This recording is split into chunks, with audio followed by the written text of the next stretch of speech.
2024 లేదా 25లో డిగ్రీ లేదా బీటెక్ చదివారా? సాఫ్ట్‌వేర్ జాబ్ కోసం ఎదురు చూస్తున్నారా? అయితే కోడ్ జ్ఞాన్ 100 డేస్ కోర్సులో చేరండి. జాబ్ సాధించండి. ఇంజినీరింగ్ అయిపోయి డిగ్రీ అయిపోయి పాస్ అవుట్ అయిన స్టూడెంట్స్ కి సంవత్సరం కళ్ళు మూసుకొని తెరిచేలోపు గడిచిపోతూ ఉంటుంది.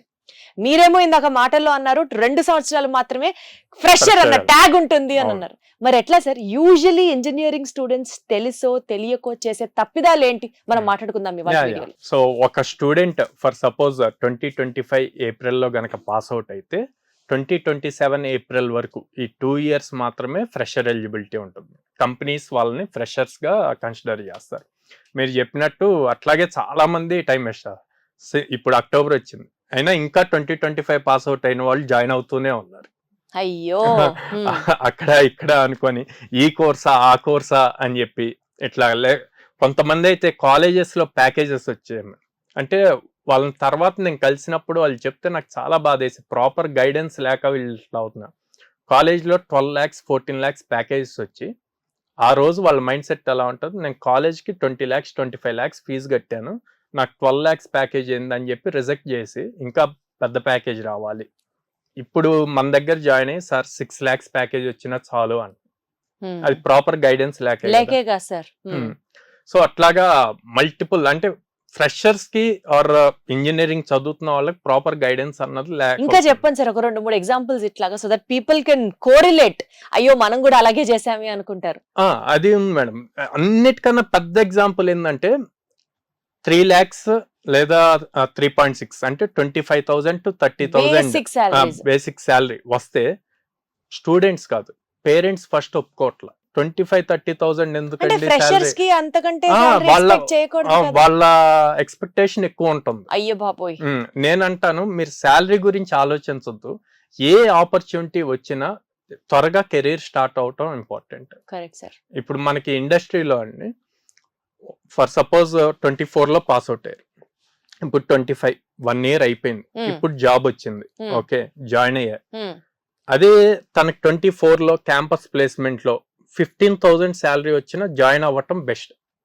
ఎందుకో క్యాలిక్యులేషన్ చెప్తాను. చెప్పండి సార్. 25లో జాయిన్ అయ్యాడు, 1 year వేస్ట్ అయిపోయింది. ఇప్పుడు ఒక 4 years ఎక్స్పీరియన్స్ వచ్చింది అంటే 29కి వెళ్ళేసరికి వచ్చింది.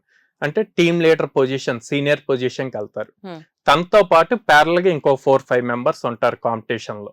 ఉన్నప్పుడు ఈ 5 members రెజ్యూమ్ చెక్ చేస్తారు. చెక్ చేసినప్పుడు తినికి ఇక్కడ గ్యాప్ ఉంది కదా 1 year, దాని వల్ల తినికి బ్యాక్ అవుతుంది, వాళ్ళకి ఆపర్చునిటీ వస్తుంది. అండ్ ఇంకొకటి, ఎవరైతే పేరెంట్స్ 15,000 20,000 25,000 అయినా శాలరీ అనుకునే వాళ్ళకి నేను చెప్పేది ఏంటంటే, వాళ్ళు చాలా మంది నా దగ్గరికి వచ్చి ఓపెన్ గా అన్నారు, మా ఇంట్లో పనిచేసే వాళ్ళకి ఇస్తున్నాం అండి, మా డ్రైవర్కి ఇస్తున్నాము, ఈ ప్యాకేజ్ ఏంటి అని చెప్పి. నేనేం చెప్తా అంటే, మీరు డ్రైవర్కి ఇచ్చినా మీ ఇంట్లో వాళ్ళకి పనిచేసే వాళ్ళకి ఇచ్చినా ఇంకో 10 years అయినా మహా అయితే ఇంకో 10,000 పెరుగుతుంది వాళ్ళ శాలరీ. కానీ ఇక్కడ అట్లా కాదు, ఒక ఇయర్ కంప్లీట్ అయిందంటే మినిమం 1 to 2 lakhs పెరుగుతుంది. సో 4 years ఇప్పుడు ఫర్ సపోజ్ 2.4 LPA జాయిన్ అయితే 4 years అయ్యేసరికి అబౌవ్ 6 lakhs ఉంటాయి. సో ఆ డిఫరెన్స్, ఆ విజన్ అన్నది ఉండట్లేదు అనమాట. అది చూడాలి మేజర్ గా. సో బేసికల్ గా మీరు చెప్పేదాన్ని బట్టి సార్, పేరెంట్స్ కి కానీ స్టూడెంట్స్ కి కానీ హై ఎక్స్పెక్టేషన్స్ తో జాబ్స్ లూజ్ చేసుకుంటున్నారు.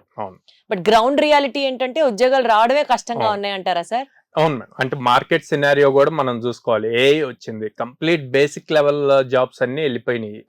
సో ఒక ఆపర్చునిటీ వచ్చినప్పుడు అది వద్దు అనుకుంటే నెక్స్ట్ ఆపర్చునిటీ వస్తుందని గ్యారెంటీ ఎక్కడ ఉంది? అంతేగా సార్. ఇప్పుడు మీరు చెప్పినట్లుగా నిజంగా ఏఐ మార్కెట్ ని టేక్ ఓవర్ చేస్తే కోడ్ జ్ఞాన్ లో మీరు పెట్టుకున్నటువంటి రెగ్యులర్ సెట్ ఆఫ్ సిలబస్ కాక ఏఐ సిలబస్ కూడా ఏమైనా ఇంక్లూడ్ చేస్తున్నారా మరి? ఉందండి, ఏఐ కూడా ఉంటది మన దగ్గర. ఎంతవరకు కావాలి అన్నది నేర్పిస్తాం. ఇక్కడ పాయింట్ ఏంటంటే, ఏఐ వచ్చి మీకు బేస్ జాబ్స్ తీసేస్తుంది, కానీ బేస్ జాబ్స్ ఎలా తీసేస్తుంది? ఏఐ తీసేట్లా. ఏఐ నేర్చుకున్నవాడు నేను చేసేస్తాను, మిగిలిన వాళ్ళు అవసరం లేదని చెప్తున్నాడు. ఓహో, అలా వచ్చారా మీరు? కదా మరి, హ్యూమన్ నేర్చుకుని వాళ్ళందరూ నేర్చుకోవడానికి కూడా హ్యూమన్ స్కిల్ కావాలంటున్నారా మీరు? కావాలి. ఏఐ అన్ని చేయలేదండి. ఓకే, కంపల్సరీ ఏఐ అంటే ఆర్టిఫిషియల్ ఇంటెలిజెన్స్. ఆర్టిఫిషియల్ గా ఇంటెలిజెన్స్ క్రియేట్ చేయడానికి కూడా హ్యూమన్ ఇన్వాల్వ్ అవ్వాలి. ఆ కోడింగ్ రాసేది హ్యూమనే. వీళ్ళందరూ ఇన్ని జాబ్స్ పోతున్నాయి అనుకున్నా, ఇంకో 2 years లో దీనికి 3-4 times జాబ్స్ క్రియేట్ అవుతాయి ఇన్ డిఫరెంట్ లెవెల్. దానికి రెడీ అవ్వాలి.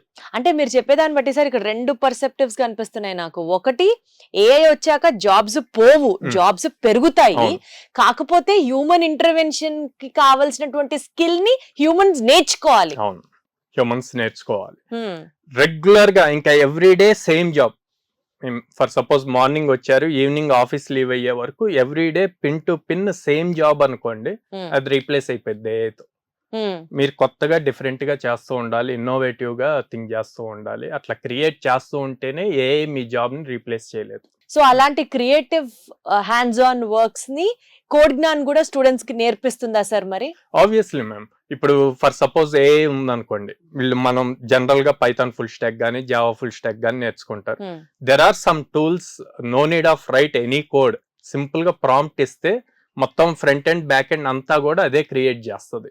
ఓకే, కానీ ఆ క్రియేట్ చేసిన కోడ్ ని ప్రాపర్ గా ఎర్రర్ లేకుండా రన్ చేయాలి అంటే దీనికి ఆ కోడ్ మీద ఐడియా ఉండాలి, గ్రిప్ ఉండాలి. అది ఉండాలి అంటే బేసిక్స్ నేర్చుకోవాలి. సో సార్ ఇలా మిస్టేక్స్ చేసి ఇప్పుడు మీరు అన్నట్లు చాలా మంది ఎక్స్పెక్టేషన్స్ ఫస్ట్ అంతా చాలా కలర్ఫుల్ వరల్డ్ గా కనిపిస్తుంటుంది, తర్వాత ప్రాక్టికల్ గా రియలైజ్ అయ్యే టైం కి కొంత టైం అయిపోతుంది సార్. అలాంటి స్టూడెంట్స్ అందరూ బెటర్ లేట్ దెన్ ఎవర్ అని ఒక ప్రాబబ్ ఉంది కదా సార్. అట్లీస్ట్ ఇప్పుడన్నా వాళ్ళు రియలైజ్ అవ్వచ్చా, ఆర్ ఇట్ ఇస్ డన్ అంటారా సార్? నో మేడం, అంటే 2 years ఫ్రెషర్ ట్యాగ్ ఉంది కాబట్టి వాళ్ళు అట్లీస్ట్ ఇప్పుడు స్టార్ట్ చేసినా కూడా బెటర్. ఓకే, ఇప్పుడు నేను ఇందాక చెప్పాను ఎగ్జాంపుల్, ఆ 1 year గ్యాప్ వచ్చింది. ఆ 1 year గ్యాప్ ని ఫిల్ చేయాలి. ఏమని ఫిల్ చేస్తాం? అప్ స్కిల్లింగ్ పాయింట్ లో ఇవన్నీ ఫిల్ చేస్తాం మనం. అసలు ఏమీ చేయకుండా ఉంటే అది ఫిల్ చేయలేం కదా. ప్రతి సర్టిఫికేట్స్ అడుగుతారు కదా, ఎట్లా చూపిస్తారు? సో ఇప్పుడు ఏమైపోయింది, సర్టిఫికేట్స్ కూడా ఫేక్ అవుతున్నాయి. సో అందుకని ఎగ్జామ్ సర్టిఫికేట్స్ అడుగుతున్నారు. అంటే కోర్స్ నేర్చుకున్నారు, కోర్స్ రిలేటెడ్. ఇప్పుడు ఫర్ సపోజ్ జావా తీసుకున్నారు అనుకోండి, ఒరాకిల్ సర్టిఫికేషన్ ఉంటది, దాన్ని ఎవరు ఫేక్ చేయలేరు కదా. సో బేసికల్ గా సార్ ఇప్పుడు మీరు ఏ సర్టిఫికేట్స్ ఏ కోర్సెస్ అయితే మీరు కోడ్ జ్ఞాన్ లో చేయిస్తారో స్టూడెంట్స్ కి ప్రతిదానికి సర్టిఫికేషన్ కోర్సే ఇస్తారు, సర్టిఫికేట్ ఇస్తారు అయితే. So we are officially associated with NASSCOM అండి. సో నాస్కామ్ అఫీషియల్ గా అప్రూవ్ చేస్తుంది కొన్ని కోర్స్, వాటి రిలేటెడ్ ఎగ్జామ్స్ ఉంటాయి. ఆ ఎగ్జామ్స్ నాస్కామ్ పోర్టల్లో రాయాలి. రాసినప్పుడు పాస్ అయితే అథెంటికేటెడ్ సర్టిఫికేషన్ అనేది జరుగుతుంది అప్పుడు. సో సార్ ఫైనల్ గా స్టూడెంట్స్ కోడ్ జ్ఞాన్ తో ఎన్రోల్ అవ్వాలి అని అనుకుంటే ఎలా కాంటాక్ట్ చేయాలి, ఎవరిని అప్రోచ్ అవ్వాలి, అసలు what is the admission code for that? So basic గా ఎవరైనా సరే ఈ వీడియో చూస్తున్న వాళ్ళు కాంటాక్ట్ అవ్వాలి అంటే స్క్రీన్ మీద కనిపిస్తున్న నెంబర్స్ కాల్ చేయొచ్చు అండి, ఆర్ డైరెక్ట్ గా నేను క్యాంపస్ కి విజిట్ చేయమంట. బోత్ పేరెంట్ అండ్ స్టూడెంట్ ని వచ్చి మా కౌన్సిలర్స్ తో మాట్లాడి, అండ్ ఎగ్జిస్టింగ్ స్టూడెంట్స్ ఎవరైతే మా దగ్గర ఇప్పుడు ట్రైనింగ్ అవుతున్నారో వాళ్ళతో కూడా మాట్లాడి డెసిషన్ తీసుకోమన్నాం. సో మనం వచ్చేసి విజయవాడ మొగల్రాజపురంలో ఉంది, and then Hyderabad JN2 metro station దగ్గర ఉంది, అమీర్పేటలో చెన్నై షాపింగ్ మాల్ ఆపోజిట్ లో ఉంటుంది, Bengaluru BTM layout second stage లో ఉంటుంది అనమాట. సో ఈ 3 లొకేషన్స్ లో ఎక్కడికైనా నియర్ బై, అక్కడ నియర్ బై ఏది ఉంటే అక్కడికి విజిట్ చేసి స్టూడెంట్స్ తో మాట్లాడి, కౌన్సిలర్స్ తో మాట్లాడి డెసిషన్. అండ్ మనకి ఎక్కువగా లోయర్ మిడిల్ క్లాస్ ఫ్యామిలీస్ నుంచి ఉంటారు మేడం. సో అందుకని వాళ్ళకి ఫైనాన్షియల్ బర్డెన్ అవ్వకుండా ఉండటానికి లో కాస్ట్ EMI ఆప్షన్ కూడా ఉంటుంది. అద్భుతం సార్. సో స్టూడెంట్స్ వెంటనే స్క్రీన్ మీద కనిపిస్తున్న ఈ నంబర్స్ కి కానీ ఈ లొకేషన్స్ కి కానీ మీరు వెళ్ళొచ్చు, or you can contact concerned counsellors and then take admission. Immediate గా మీ ఫర్దర్ నెక్స్ట్ లైఫ్ మీద ఒక క్లారిటీ తెచ్చుకుంటారని ఎక్స్పెక్ట్ చేస్తున్నాను. Thank you so much sir. Thank you.